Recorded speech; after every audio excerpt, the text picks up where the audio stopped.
Okay, it says that we're live, so just going to go ahead and get it started. All right, Shalom. First and foremost, we want to give all praises, honor, and glory to Yahweh, Ba'ashem, Yahushai, Ba'ashem, Rachakodash. Double honors to the apostles, and that was a great millstone, and peace and salutations to the elect. Okay, this is going to be a lesson, a series that we're going to be going into the book of Amos, and we're going to start today with this lesson. We're going to start with Amos chapter 1. So, Amos was a prophet, of course, of Israel. A prophet to Israel, but actually he dwelt in the land of Judah before he was called. And so, there's a lot of prophecies in the book of Amos that pertain to today. We're not going to get to all of the prophecies in the book. We're just going to start with the first chapter. But there's a lot of nations that are addressed. So Lord willing, it's edifying when we go into the various different locations of these nations that are addressed and what happened. The history that happened back then goes to show you the same mentality of these nations, these other nations today, not just Esau, but these other nations as well. Okay. So did you have any opening statements, Aquan? Yeah, it's the same thing. It's the same thing when you go back through the history, no matter which prophet you're reading about. You had the so-called powers that be that had us in captivity. Then you had the prophet that was prophets unto the nations. You see, even though we Israelites, we got to preach to the whole world. You see, I'm talking about the Orcomany world, including everybody world. Okay. You see, so the other nations know their judgment. Israel know the judgment because the Lord is going to judge everybody. Right. You see, and when you look at Amos, the way you when we start to read Amos, you're gonna be able to see how it is today because you got the same things going on, man. You got the same things going on when you're looking at the prophecies, when you're looking at the nations that's involved, the key players, and how these things are going. Because now, when Israel find out that they Israelites, it's all a party. It's nothing but a party from that point on. You see? Mm-hmm. Oh, we're the Israelites. Oh, we're the Lord's chosen people. That's what's up. The heathen going into slavery, whoop-de-whoop, blah-de-blah, heathen. But then as you keep on reading it, Amos, you see that he getting on Israel too. What you mean we wicked too? Yes, you are. And this is why. You see, the same spirit is in the earth today. The prophets are prophesying to the nations as well as Israel that the Lord is going to judge you, man. Con, that's right. Go ahead. Con. Yeah, I'm just setting up some precepts here. Rashad, bear with me. Yeah, we're gonna get to all of that. When it comes to Israel, Israel isn't really addressed as much as these other nations. But when it comes around to Israel getting addressed in the third chapter, which we're not going to get to today, but when it comes around to Israel getting addressed, it continues on for like pretty much the rest of the book. So. Mm-hmm. It's going to get heavier as we go along with this series, but we're going to start with Amos chapter 1, and I got my screen share here, so let me just go ahead and transfer this over. I'm going to go back to the top. All right. Make sure this can be seen here. Add this to the stream. Okay. Can you see my screen here, Zaquan? Done. Okay, cool. All right, so we're going to start with Amos chapter 1. Verse 1, it says, the words of Amos, who was among the herdmen of Tekoa, which he saw concerning Israel in the days of Uzziah, king of Judah. Okay, so there's a lot to unpack here in this first verse. So first of all, let's actually get what Amos means and how to say it in the Hebrew. This is important because all of the Hebrew names actually mean something. This is the word here for Amos.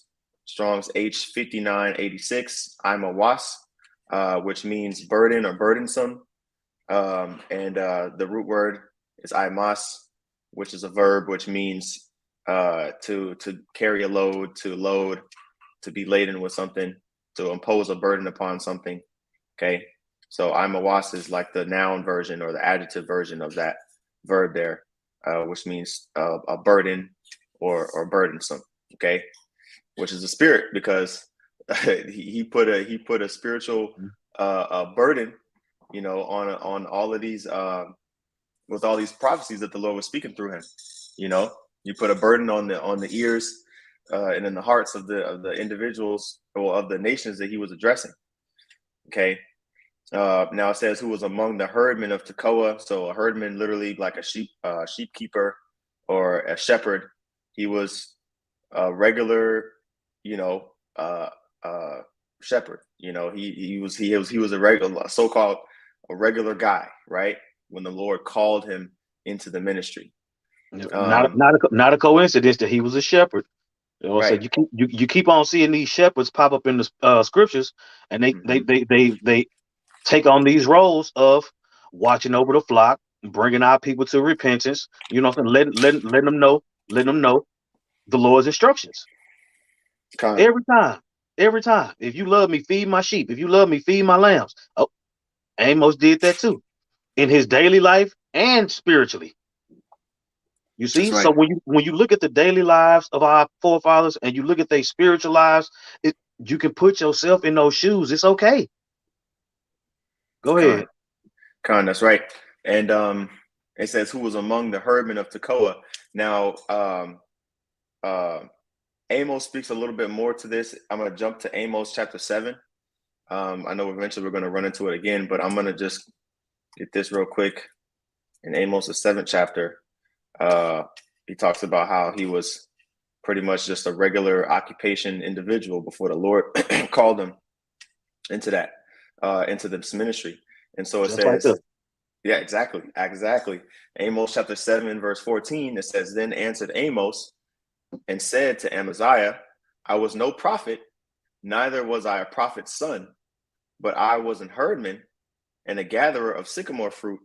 And by the way, there was an actual school of the prophets during this time, what was known as the school of the prophets, like for example, Elijah and Elisha, they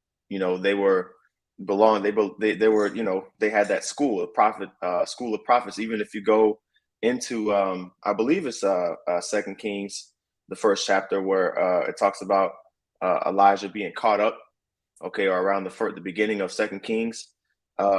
If you read about it, or if you read into that chapter before he gets caught up, he has a bunch of he's going from city to city, and there's like a bunch of other prophets or students that were following him and talking to Elisha. If you read that account, and so but this specifically notes. Pull up the word college. Okay, like just the dictionary meaning of it, like El Centro in the scriptures. Okay. Pull up college. Just search it. Okay, Salakia, I got you. Yeah. Yeah. You see that? Where is that at? Is that what you're referring to? In Kings? Well, yeah. Well, this is an account of it. Let's look. Yeah, let's look at it. Yeah, let's get into it. Okay, Khan. Well, all right. Well, let me just go to I'll read this and then I'll go to the one I was talking about. This is 2 Kings chapter 22, verse 14, because there were multiple schools and multiple colleges, man. Right. Israel it wasn't just one, place to learn. But this is 2 Kings 22 and 14. It says, so Hilkiah the priest and Ahikam and Akbor and Shaphan and Asahiah went to Huldah the prophetess, the wife of Shalom, the son of Tikvah, the son of Harhas, keeper of the wardrobe. Now she dwelt in Jerusalem in the college, and they communed with her. So this is one account of a college, that the Israelites had, specifically in Jerusalem. And if you get the word, like the elder said, get that word college, a couple of words in this. Okay, here we go. That word college is Strong's H4932, Mashana. Okay, and says next, second order. Let me see here. A copy, repetition, a copy. So basically, like where the copies were held, because you have to duplicate documents in order for them to continue on to the next generation. And so everything was handwritten back then. So the college was where where you could find a duplication of things. Okay. Which is spiritual. That's dope. A copy of a document. And that's what I'm saying. The original colleges were to keep up with the documents, stay in contact with the history and all these different things. You see, now you have colleges today, but the colleges of today, they push who's ruling the agenda. You see, so like you said, you can always go back into the past to see what's going on in the future. It was an institution that was built up to keep documents and records, you know what I'm saying, and also to push forth doctrine. You got it. Gone. Okay, you know what? Let's go back. Let me look for this. Okay, yeah, it's in 2 Kings, the 2nd chapter. Not the 1st chapter. Let me go back to sharing my screen here. That's what I'm saying. Think about this. As much as the Israelites write things down and document things and all these different things, how could it possibly have been billions of years without nothing written down? It's no coincidence. It's no coincidence. It's no coincidence that we as the Israelites documented and scribed every doggone thing, man. That's what I'm saying. Because it started with us. You know what I'm saying? The history and all these different things, man, that apply to Israel. That's what I'm saying. The history of the world is contained in the Bible. Like literally the whole history of the world is contained in the Bible, along with the present and future. And it was the same way. It was the same thing with the prophets of old. You know what I'm saying? They had things that they went by according to the scriptures. That's right. They had scrolls. They had to read just like us. Go ahead. Hey, because I believe you mentioned this in a previous lesson that we did, saying hardly do we guess it right, you know, in the Apocrypha, but the scriptures say that which was written aforetime was for our learning. So we're supposed to learn from our previous past mistakes. But if that's why Jake doesn't want to hear this Bible, man, because it cuts them. You know, when you actually look into what we did back then and you understand that the reason why we're in the current situation that we're in now here in America is because of what the same things that we did back in the wilderness.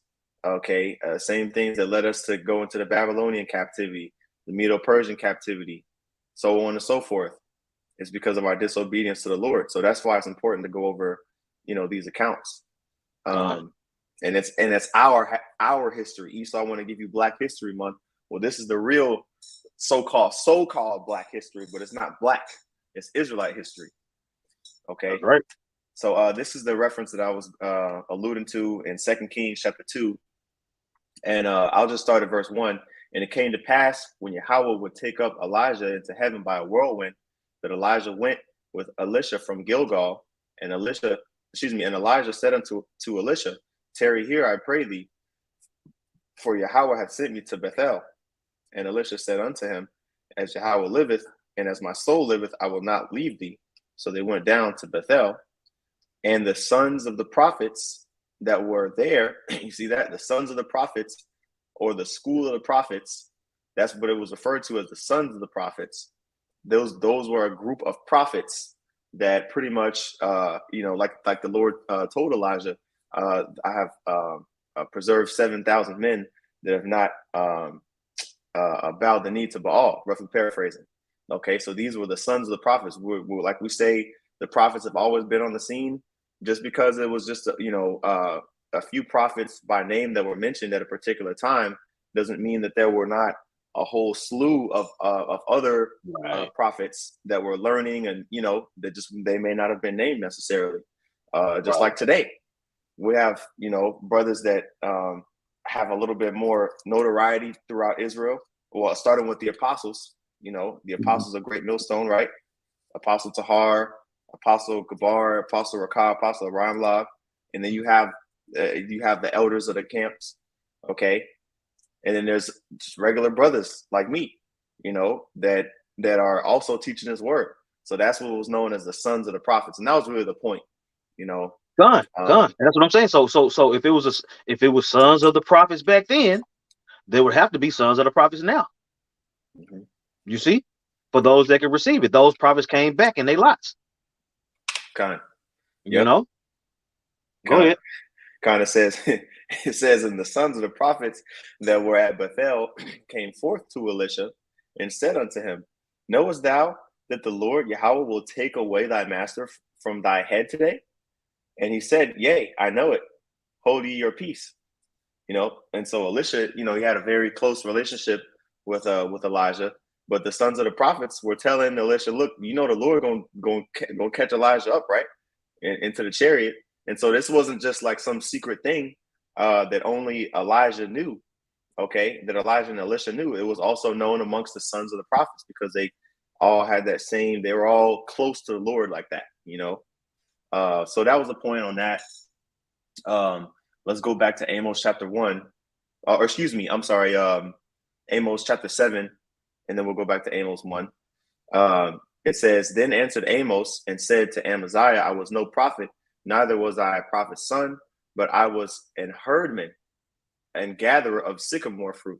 So that's why it says here he was not a prophet, nor was he a prophet's son, because he's strictly notating that, look, I didn't come from the sons of the prophets, but the Lord called me to do this work. Right. And it says in verse 15, and Yahweh took me as I followed the flock, and Yahweh said unto me, go and prophesy unto my people Israel. Now, therefore, hear the word of the Lord, Yahweh. Thou sayest, prophesy not against Israel, and drop not thy word against the house of Isaac. So before we, get to that chapter, that's just kind of like a precept to Amos chapter 1. Let me go back to it.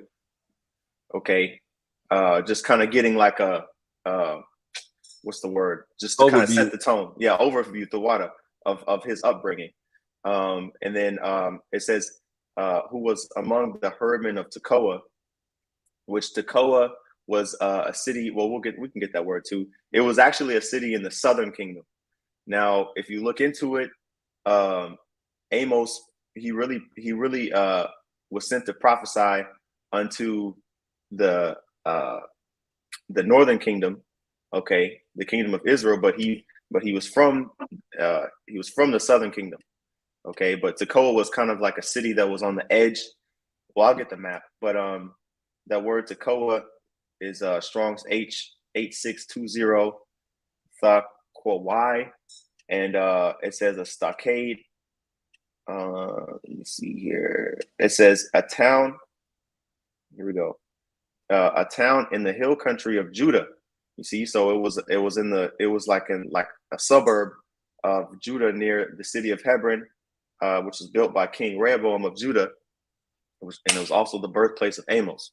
So again, this was a city located in the country of Judah, okay, the hill country. And as you brothers should know, the northern kingdom, the nation of Israel was split into the northern kingdom and the southern kingdom at this time. And it says he prophesied during the days of King Uzziah, okay, the king of Judah. I should probably pull up a timeline.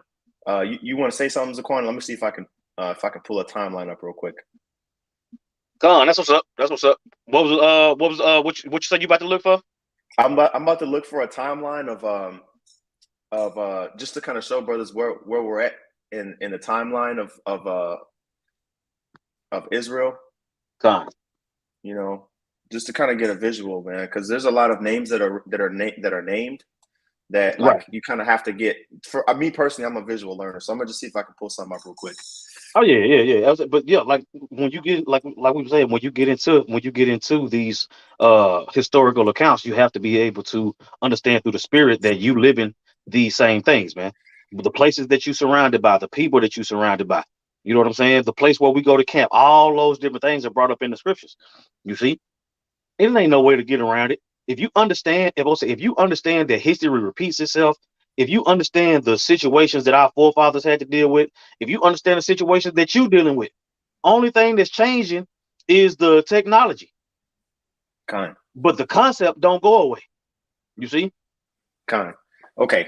All right. This is the timeline that I actually use for brothers who want to screenshot this, or you know what? I might even just post a link to this in the description on this video because this is a very, very helpful timeline that I use. I've been using for a couple years, and so pretty much you can. I'm gonna zoom in on Amos's name right here. You can't really. see it. I can let me zoom in too much further than that. But Amos, it says Amos, and you can see this is the year 800 BC, 700 BC. So this is a timeline from David's lifespan to Solomon, all the way up into the beginning of the Medo-Persian Empire when we returned from the Babylonian Empire. So this is really good because it names the prophets that prophesied to Israel in the northern kingdom, the actual names of the kings of the northern kingdom, and also the names of the kings of the southern kingdom, the kings of Judah, and the prophets that prophesied during their respective times to the kings of Judah. And now keep in mind, you got kings in captivity though. Yeah. How you you got kings in captivity? You know what I'm saying? Fast forward to today, you got all these different Israelite camps. The head of the camp is the king. You know what I'm saying? Nate is the king of IUIC. Mm-hmm. You know what I'm saying? You got the apostles and elders of Great Millstone. You know, General Yohana. You know, they're the kings of their congregation. But that's what I'm saying. But they in captivity though. Okay. And you're gonna notice that our leaders, you're gonna notice that our leaders in captivity, they wiggle.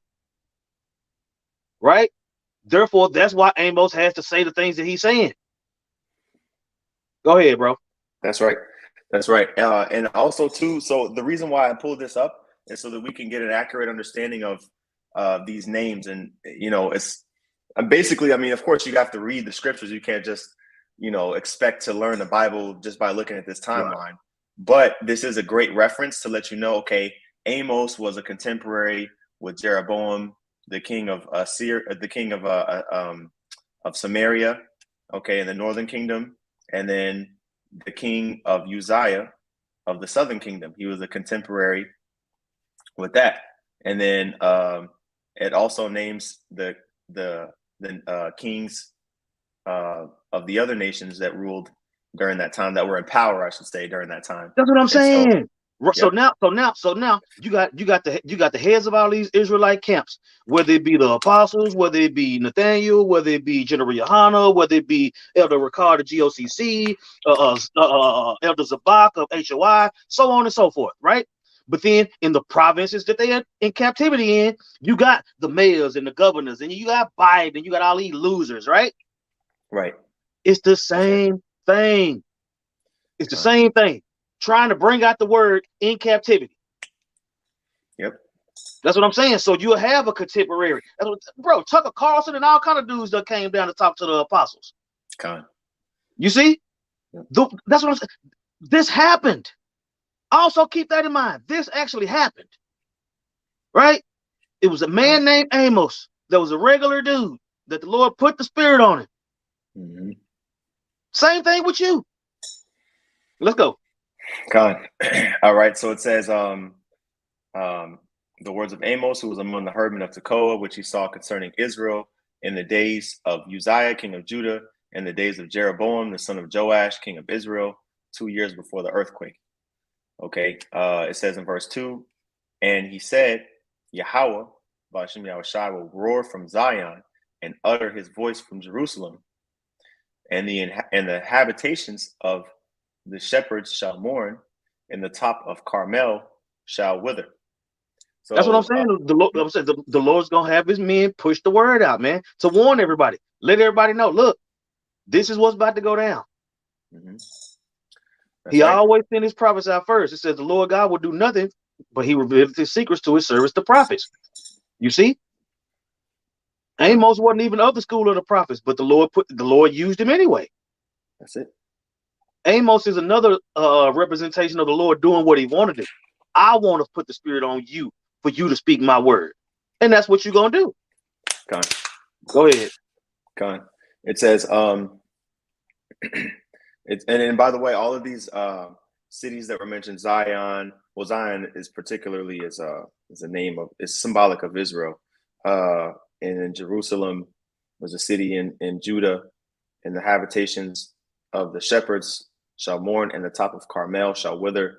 These were all locations in Israel. Okay, northern and southern kingdom, and so specifically Carmel was the Mount Carmel was where Elijah confounded the 450 prophets of Baal, for example. So there was history, in these places that were mentioned. Of course, we know about Jerusalem being the capital city of the nation, but pretty much, it's letting you know, like the elder said, the judgment is going to be going out. Same thing you're seeing today. Okay, but this is the Lord doing that. The Lord speaking through his prophets.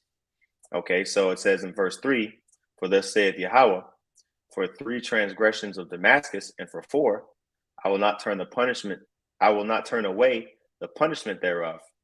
And so where it says for 3 transgressions and for 4, it's pretty much talking about we know how iniquity is sin stacked on top of sin, right? So I'll get the precept in Revelation, the 18th chapter, real quick. And when you in captivity, that's what I'm saying. When you in captivity, you at the mercy of the other nation. You see, and that's what I'm saying. Those transgressions continue to pile up and pile up and pile up, and the Lord is letting you know that, look, now is the point to where it's done. Go ahead. Okay, this is concerning Babylon the Great, but it's the same concept. Revelation 18:5, it says, for her sins have reached unto heaven, and the Most High hath remembered her iniquities. Okay, that's that 3 transgressions and for 4. It's the same thing. That's right. Iniquity is sin stacked on top of sin, and it's time for that debt to be paid. That's what's being insinuated here in Amos 1 in verse 3. Now Damascus is the nation of Syria. Okay, you have the Syrians, and then you have the Assyrians. They're two different nations. Right. Okay, and so Syria was Israel's rival to the north, and so just kind of getting a little bit of history. A lot of this history is documented in First Kings and in Second Kings. So we're going to get a little bit of it just to kind of set the tone for Damascus and Israel's relationship with Damascus or Syria. They're synonymous. Right, which is necessary for the understanding, man. You see, you have to know what it was like during that time. For the Lord to call out your transgressions, he done counted them up and he done. That's big. You see, the scriptures talk about touching the apple of the Lord's eye. Okay. You see, so for the Lord, that's what I'm saying. Because the Lord, he goes in on certain nations. You see, and you have to be able to identify those nations today. All right, you got it. All right. So I'm gonna actually get a map first, just to kind of put things together. Hey man, get into these maps. Get into these maps, man. They help. They help, man. A lot of people be. I'm just gonna say it. A lot of people too lazy, man. That's what I'm saying. Salvation, bro. All you gotta do is read and study for salvation. Come on now. That's what I'm saying. You gotta know these maps. You gotta know different languages, at least a little bit, enough for the understanding. Right. Hell, we showing you how we do it. The apostles and elders that showed us the blue letter. They go into it on camera. We do what they did. I mean, of course, the spirit got to be working, but that's what I'm saying. You get to see your favorite superstar at practice doing what he. That's what I'm saying. You get to see him doing push-ups and sit-ups and squats and all that. Then you get to see him hit 50. What else you want? Con. Look it up, nigga. That's right. That nigga. Yeah, yep. Since y'all think y'all can teach too, you get your ass in the book. Sick of all these questions and no answers.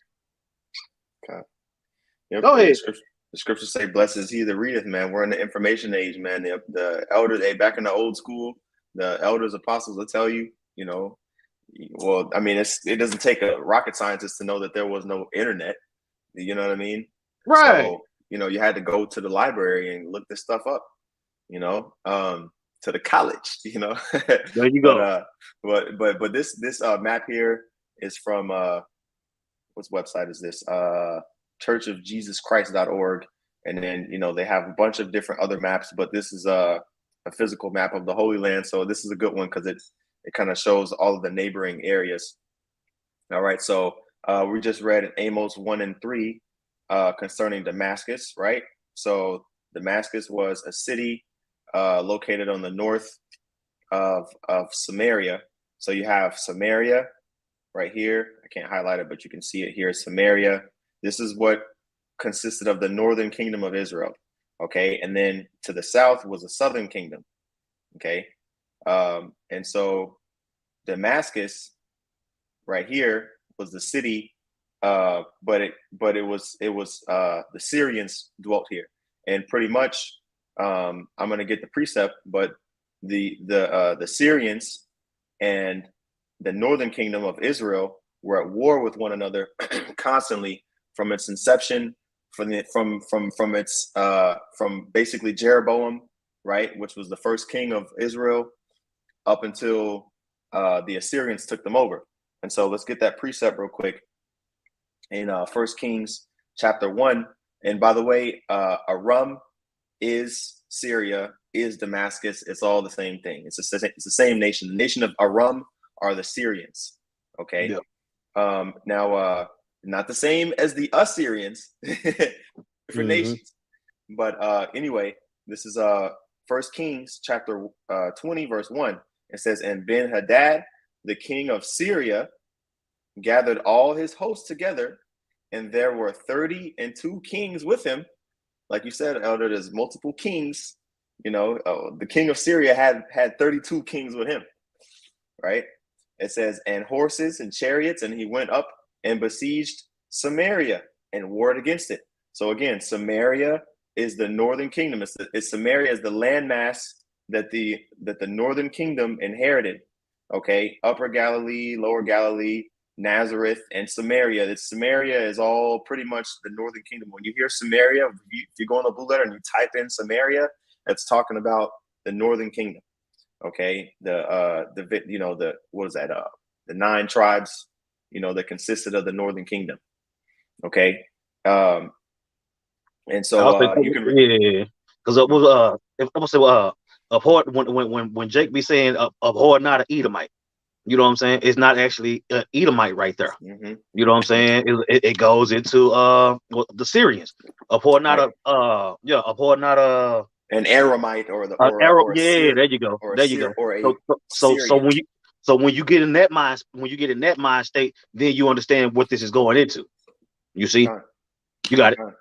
Yep. And so you can read the history on that. We're not going to get into that, but just to prove to you that the Syrians, not the Assyrians, but the Syrians were at war with the northern kingdom for a good period of time. This is what is being addressed here in Amos, the first chapter. Okay. And it says, for 3 transgressions of Damascus, and for 4, I will not turn away the punishment thereof, because they have threshed Gilead with threshing instruments of iron. So pretty much Gilead was we'll go back to the map. You can see here Gilead here on the right. I'm not sure if you can see my mouse, but Gilead here was also a landmass of that belonged to Israel. I believe the Manassites were this was like their land inheritance. Okay, so they would come down. Right, here's Damascus here up here to the north. They would come down through Bashan, and they would jack up Gilead and infiltrate Samaria at various points. So there was a constant war between the Syrians and the northern kingdom. And so because of that, right, and that history is located in 1 Kings 20. We're not going to get into that. You read it on your own time. But because of that, it says in verse 4, I will send fire into the house of Hazael, which shall devour the palaces of Ben-Hadad. Okay, now Hazael and Ben-Hadad were kings of Damascus. Okay, and if you go back to it's kind of like a cheat sheet, really. This timeline here, you can see the names here, the kings of Aram / Damascus / Syria, they're all the same. It's the same nation. Ben-Hadad the first and the second, and Hazael, and Ben-Hadad the third. These were all kings of Damascus, kings of Syria. Okay, and so the Lord said, because of the affliction that you put upon my people, right? The Lord said He's gonna send a fire into the houses of these kings and devour the palaces of Ben-Hadad. Okay, it says, I will break also the bar of Damascus and cut off the inhabitant from the plain of Avon, and him that holdeth the scepter from the house of Eden, and the people of Syria. Again, it's the same nation. The people of Syria shall go into captivity unto Kir, saith Yahweh. Now, that's what I'm saying. That's just like us out on the highways and byways saying that the self-proclaimed white man is going into slavery for all the transgressions that he's done. Mm-hmm. It's the same thing. That's right. That's why the scriptures say these things that were written aforetime for our learning. You see, when you're going through what you're going through, as far as your daily life or your spiritual life, you can look back into our forefathers. You can look back into the school of the prophets and see how they handle things. Because we ain't going through nothing that they didn't go through. You got it. Con. Yep, and we're gonna get to Esau, but these other nations ain't off the hook, and this shows you, man. Like the Lord is gonna jack up all of these nations, man. All of these nations, they've all had us in captivity at one point or another. Okay, and this is just going a little bit more in depth because we talk about Esau till we're blue in the face, but these other nations ain't getting a pass either, man. They're all going into captivity in the kingdom. Yep, that's right. And two-thirds of the nation of Israel, gonna be judged. That's right. That's a nation in itself. That's right. Go ahead. Con. Okay, so so this was actually fulfilled when it comes to this specific prophecy where the Most High said He's going to break the bar of Damascus and cut off the inhabitant. Okay, this was fulfilled. I'm going to get that scripture. Now of course there's other things that have been done since then that will lead to them getting jacked up again. Okay, but when it comes to certain prophecies were fulfilled at least to a certain degree. This is 2 Kings chapter 16, and you can read the whole account. The point is in verse 9, so I'm gonna just get straight to the point. Okay, it says 2 Kings 16:9, and the king of Assyria hearkened unto him, for the king of Assyria went up against Damascus. Again, Damascus is Syria, and Assyria, or Ashur in the Hebrew, there are two different nations. Okay, Aram and Ashur, those are two different nations. Right. Assyria is Ashur, okay, and Aram is Damascus or Syria. Now it says the king of Assyria went up against Damascus and took it, and carried the people of it captive to Kir and slew Rezin. So there's right. the account right there that the Assyrians, the Lord used the Assyrians to jack up the Syrians, okay, or Damascus. Damascus falls. That's it. Yeah. Well, yeah. And there's more into that. You can go into the history's there. The history's there. We can read all the chapters, but we'll never get past the first chapter of Amos if we do that. So I'm trying to get to it. So that's the point there on Damascus, right? So now we go into another nation. Okay, Amos 1:6. Thus saith Yahweh, for 3 transgressions of Gaza, and for 4, I will not turn away the punishment thereof, because they carried away captive the whole captivity to deliver them up to Edom. Now Gaza is the Philistines. Okay, now let's go back to this map. It's going to help us a lot. Let me see here. This map here. Now Gaza. Gaza was a city here. You can see here. I'm going to zoom out so you can kind of see to scale where it was at. Okay. Now Gaza was a city on the coast of the Mediterranean Sea. Okay. Now, again, Gaza, whenever you read Gaza in prophecy, that's referring to the Philistines. Okay. This is the plain of Philistia. And so you have Ashkelon, Ashdod, Ekron, Lachish. All of these 5 cities here were cities. Well, Lachish, sometimes it was occupied by Israel a little bit more, but especially Ekron, Ashdod, Ashkelon, and Gaza. Anytime you read about these cities, for the most part, it's going to be referring to the Philistines, okay, which were, if I'm not mistaken, those were Cushites, okay, which were Hamites from the nation of Ham.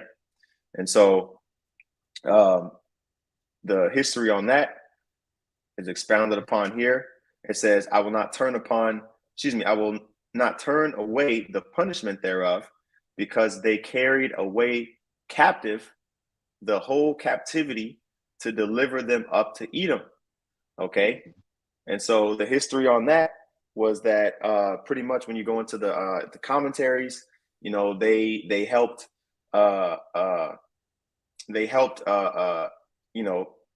Edom by kind of like always being at war with the Israelites, always being at war with the southern kingdom specifically. King David, he had subdued the Philistines during the time of Solomon. There was that 40 years of peace, but after King Solomon died, there was a time period where they started going back to war again. And the Philistines they were selling the Israelites away, and they didn't even need to. It's not like they needed to sell them away. They just they just did it for money, pretty much for extra money.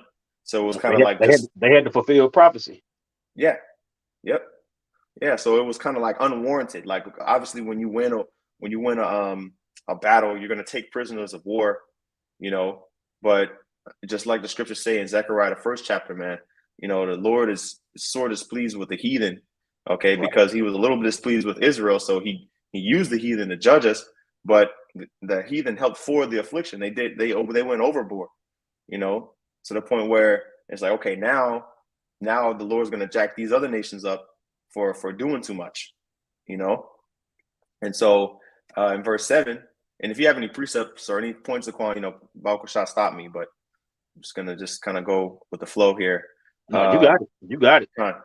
It says, but I will send a fire on the wall of Gaza, which shall devour the palaces thereof. So, keep in mind, it wasn't just, one city. Okay. These little red dots are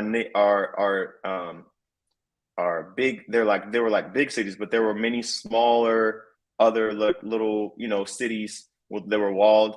You can see down here at the bottom. I don't know if you can see this, but you can see kind of to scale how much the distance between some of these cities were. Some of them were, 10, 15 miles apart. So in between them, you might have had smaller, little cities around it. And so all of these little cities in this area of the Philistines were condemned. Okay. The Lord said that he was going to devour the palaces thereof. Okay. And cut off, in verse 8, and I will cut off the inhabitant from Ashdod. There's another city that we saw on the map. And him that holdeth the scepter from Ashkelon, another city. And I will turn mine hand against Ekron. So all of these cities are named Ashkelon, Ashdod, Ekron. You see that all in the same area. And now keep in mind. Now keep in mind. This is what Amos is telling the people. Mm-hmm. This is the message that he's spreading, right? He's letting these other nations know that they're about to get judged. Yep. All the surrounding Israelite neighbors, all these different nations are finna get judged. He was a herdsman, not even from the school of the prophets, but now he's out on the highways and the byways telling all these nations, Israel included, that they finna get judged. Okay. Let that sink in. Let that sink in, and then tell me how that's any different from you. Mm-hmm. That's right. You got it. Yep. The scriptures say, man, hey, the prophets of old prophesied against many nations, a famine and pestilence. This is what's going on, man. Amos was one of those prophets of old. It says in verse 9, here's another nation being addressed. That's what I'm saying. Yeah. He bringing all the burdens. He bringing a burden against everybody that need one. Mm-hmm. Then you say That's right. what his name mean? Burdensome. Mm-hmm. Yep. Was he not that? That's it.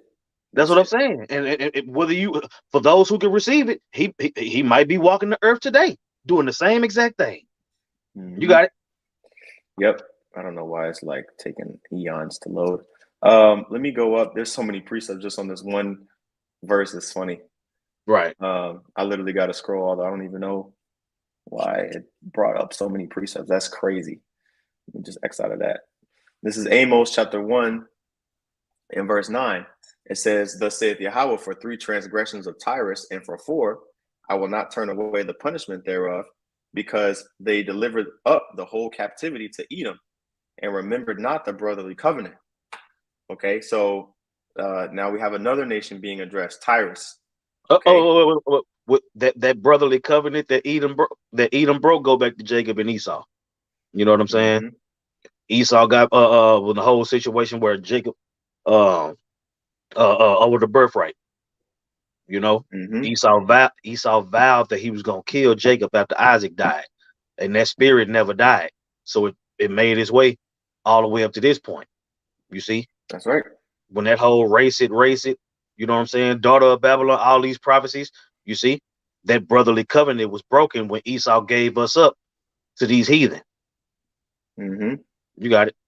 Yep. And also, since Tyrus is being addressed, or the Ty, well, matter of fact, let's go to the map again. It's going to help us a little bit. So you have Phoenicia, which is consists of Tyre and Sidon. Okay, these were cities, that were really important for receiving. What's the word? They were port cities, basically. They're really important for receiving ships, and they had a lot of commerce coming through them. And so during the time of Solomon, the king of Tyre also kind of had dealings with Solomon, and there was a covenant that was made with Solomon in that time, during the time of King Solomon, when the house of the Lord was being built as well. And so that in itself was broken when they delivered the Israelites to the captivity of Edom. Esau always has his hands in getting the Israelites jacked up as well. But these other nations, man, they didn't go unpunished. They didn't go overlooked. The certain things they would do, little deals they would do to sell us off to another nation, that was remembered, and so yeah, of course Esau is our physical brother, but there were other pacts that we had made with other nations in righteousness that were broken. Ultimately we've been betrayed by all these nations at one point or another. Okay, and so the judgment of that, it says, "But I will send a fire upon the wall of Tyrus, which shall devour the palaces thereof." And back then cities were walled. So if you had a walled city, that you burn the walls down, the city is defenseless, right? Mm-hmm. And so that's another thing. All these nations being addressed. Now here's the kicker with the last two here. Last two nations here that are being addressed is Esau and Ammon. So we got Amos chapter 1, verse 11. It says, "Thus saith Yahweh, for 3 transgressions of Edom, and for 4, I will not turn away the punishment thereof, because he did pursue his brother with the sword, and did cast off all pity, and his anger did tear perpetually, and he kept his wrath forever." Now that's like the scriptures that we bring out all the time. Obadiah, first chapter, where it talks about he always trying to put his his own mother's son. Matter of fact, let me see if I can find that real quick. And check this out. It says, and did you just cut it off. Oh, in verse 11, it said, put verse 11 back up, Baba Kashaw. Yeah, I got you. My bad, I was looking for this. Put this back up here. Share screen. Boom, boom, boom. All right. All right, verse 11. It says, and did cast off all pity. Right. Matter of fact, yeah, it says, I will not turn away the punishment thereof, because he did pursue his brother with the sword, and did cast off all pity, and his anger tear perpetually. When you get into that word perpetually, that means ongoing. Ongoing. That's what I'm saying. So from Jacob to Esau, that never went away. You see, now when they done grew up in the nations, it still haven't gone away. Now you fast forward up to date, still the same thing. Still the same thing. Get that word perpetually right quick. That's what I'm saying. The only thing that's gonna stop that perpetual hatred is the Lord coming back. You see, until the Lord, until Yahweh sends Yahweh Shai to deliver us, that dynamic is gonna be consistent. Go ahead. That word perpetually is Strong's H 5703. It actually says in the text la'id with a la in the beginning, but id is the root word meaning ever or evermore. So la at the beginning of the word means to evermore or forever, pretty much forever, perpetually. Forever, continuing, future, forever. Yeah, perpetuity. That's what I'm saying. It's perpetually, forever, continuing, future. That applies. Yeah. Right. A continuous existence. That's what I'm saying. That's what lets you know. That's proof that Esau and Jacob are still in the planet. Because you got the moon, and the sun coming up every day. You got that perpetual hatred between Jacob and Esau still playing out over the planet. You see? It says forever of the Most High's existence. Come on, man. Come on, man. Yep. This is the Lord's will playing out. Go. You got it.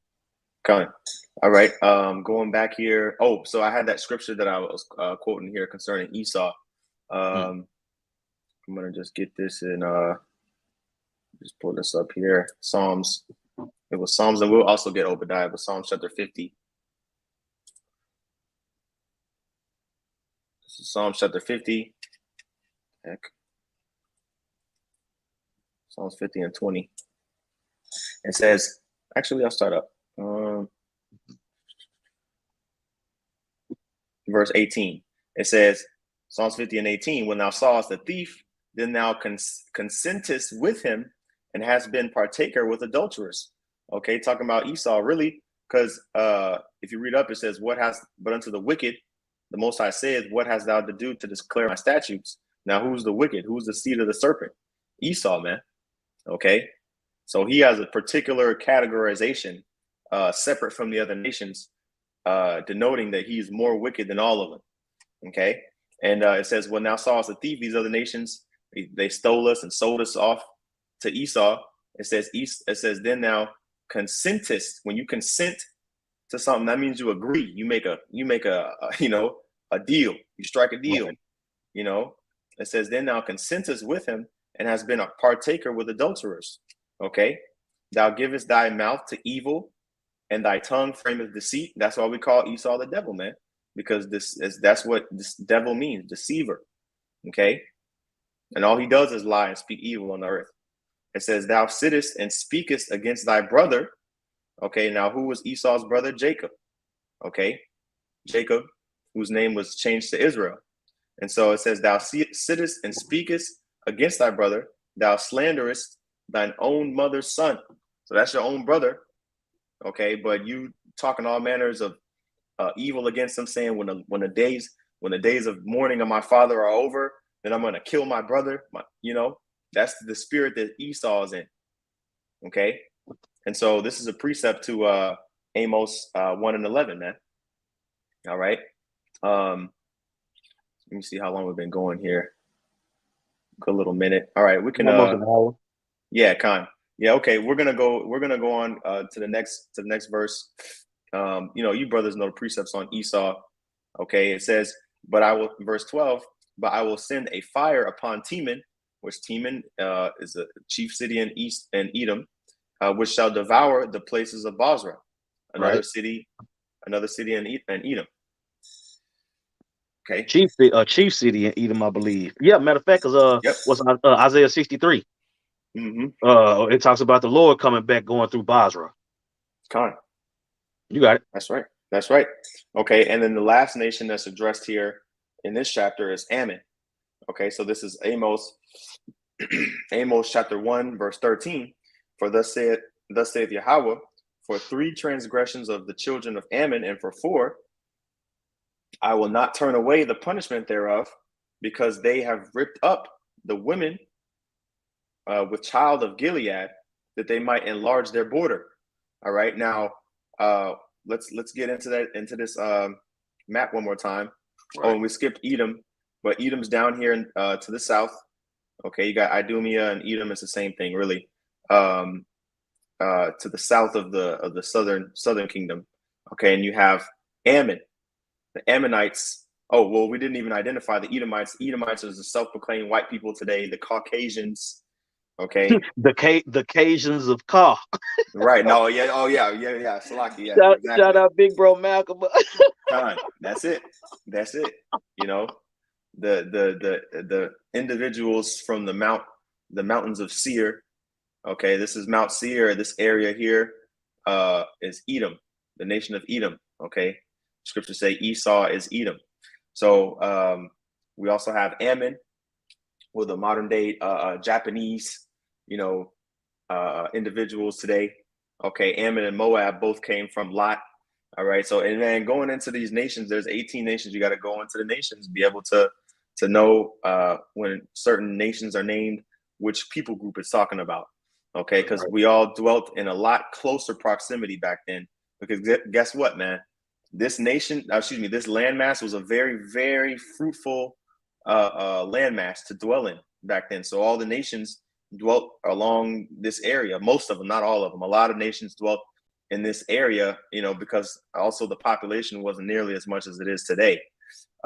So it was a lot more, we were a lot closer. We were all in the Middle East. Okay, a lot of the nations were. And so Ammon is located to the east of the Dead Sea. Okay, and so you can kind of see here its proximity to Gilead. You can imagine the wars that happened in these plains here, the city here, Rabbah, also named Ammon here, took place. A lot of wars took place in the plains of Gilead. So, because basically it was always a land grab. They were trying to expand their lands, right? So going back to Amos 1, thus saith the Lord, for 3 transgressions of the children of Ammon, and for 4, I will not turn away the punishment thereof, because they have ripped up the women with child of Gilead, that they might enlarge their border. Okay, and when it says ripped up the women with child, meaning they cut open their bellies, killed the babies. They might have just took pillaged the city. A lot of heinous acts were done by these Ammonites as well, man, when they were fighting. And you can find out all of these skirmishes in 1st and 2nd Kings, the different wars that happen, small wars that happen between these various different nations. Israel was always at war with these other nations, man, at one point in time or another. Okay, right. I don't remember who posted it in the chat the other day, but it was basically each nation and how long they had Israel in captivity at the time they did, and all the nations were on there. All 17 nations. There's 18 nations including Israel, but 17 nations that aren't Israel all had Israel in captivity at some point in time, as documented history, written down by the Israelites. You got it. Yeah, I'm just getting these demonic ass scoffer comments off the comment board. Okay, there we go. All right, cool. Yeah, the brother soldier of Yahweh Shai said Basra means sheepfold as well, where the sheep are being held. Okay. So the water for that, brother. Right on. you know. And so let's go to, hold on, back to Amos. Keep doing this one. Amos chapter 1 and in verse 13 at the end, it says, because they have ripped up the women with child of Gilead, that they might enlarge their border. And again, we already went to the map, seeing how close proximity Ammon was to Gilead. So they were trying to expand into to the north into Gilead to take the inheritances of Israel. So it says in verse 14, but I will kindle a fire in the wall of Rabbah, okay, which I believe that was here. You see here the city of Rabbah. I can't zoom in anymore, but you can see the red dot here. You're not sharing your screen if you want us to look my at it. bad. Yeah. I apologize. Yeah. My bad. Oh no, you good. You good. Yeah, there we go. We can see you now. Okay, Salakia. Yeah. So Ammon, you can see here to the east, is proximity to Gilead to the north, and then Rabbah is a city that was pretty much owned, or like a chief city in the nation of Ammon. And you can see how close it was to Jericho and Gilgal, but the Lord said He was going to judge the city of Rabbah, which is symbolic of the nation of Ammon, for it trying to expand its borders by killing the Israelites. And you can continue on reading in verse 14. But I will kindle a fire in the wall of Rabbah, and it shall devour the palaces thereof, with shouting in the day of battle, with a tempest in the day of the whirlwind. And their king shall go into captivity, he and his princes together, saith Yahweh. I would say, the Lord tells you, He sends somebody to tell you you're gonna get judged. He tells you why, and then He tells you that, I said that, and they shall know that I am the Lord. Right? Thus saith the Lord. You see? So in this first chapter of Amos, He's getting into all our enemies, and Israel is like, yeah, get him, Amos. Talk your shit, Amos. Get out there one time. And rightfully so. Because the atrocities that these other nations have committed against us have to be dealt with. You see? Yep. The Lord has hardened the heart of these nations to go hard on us. You see, to the point to where our only option is to call on Him. It's a strategy. There's a method to the so-called madness. Okay? You got it. Yeah, I'm gonna end this with this quick precept, and then I'm gonna speak a little bit about the Assyrian Empire. Wrap it up. I'm gonna get this in Jeremiah chapter 49. This is Jeremiah chapter 49. This is also a chapter. This beginning of the chapter talks about a prophecy against Ammon. Start at verse 1. It says, concerning the Ammonites, thus saith Yahweh, hath Israel no sons? Hath he no heir? Why then doeth their king inherit Gad, and his people dwell in his cities?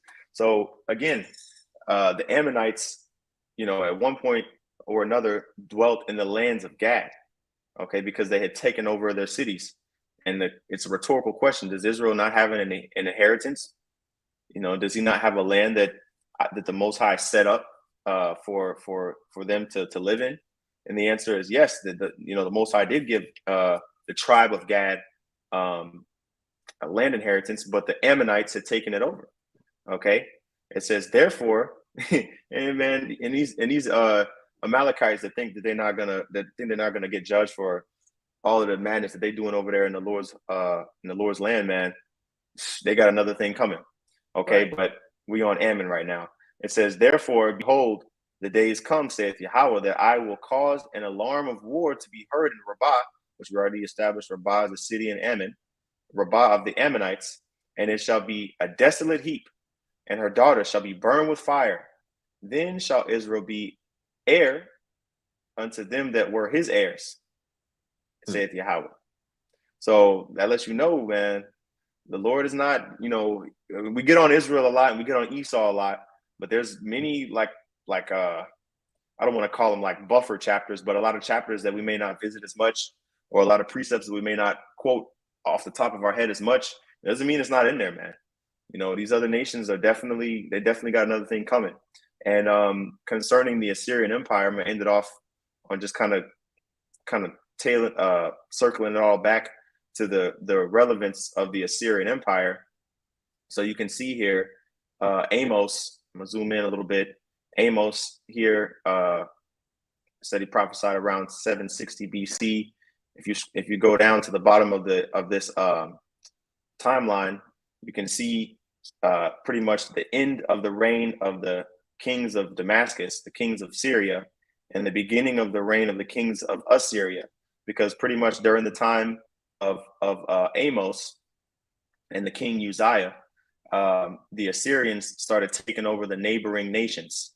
Okay, and so the Lord used the Assyrians to judge these nations that were written about in Amos chapter 1. Notice how Assyria was not mentioned as one of these nations that was going to get judged, because the Lord actually used Assyria to take down a lot of these nations before he used Assyria to actually take down Samaria itself, the northern kingdom itself. That happened about 50 to 60 years after. Okay, you see Hosea came right after Amos, because Hosea goes into a lot more about warning Israel before they just got pretty much just done away with. All right, but that shows you the importance of the Assyrian Empire. Just kind of foreshadowing that we're going to be talking about that in the next couple of lessons in this series. So that's pretty much all I have for this one, Zaquan. Hey, Khan. Hey, well, with that, we want to give all praises to Yahweh, Bahasham, Yahweh Shai, Bahasham, Rakahak Wadash. Double honors to the apostles and elders at Great Millstone. Peace and blessings to the Akim teaching about the Mayam Wa'amat. That's in sincerity and truth. Shalom. Shalom.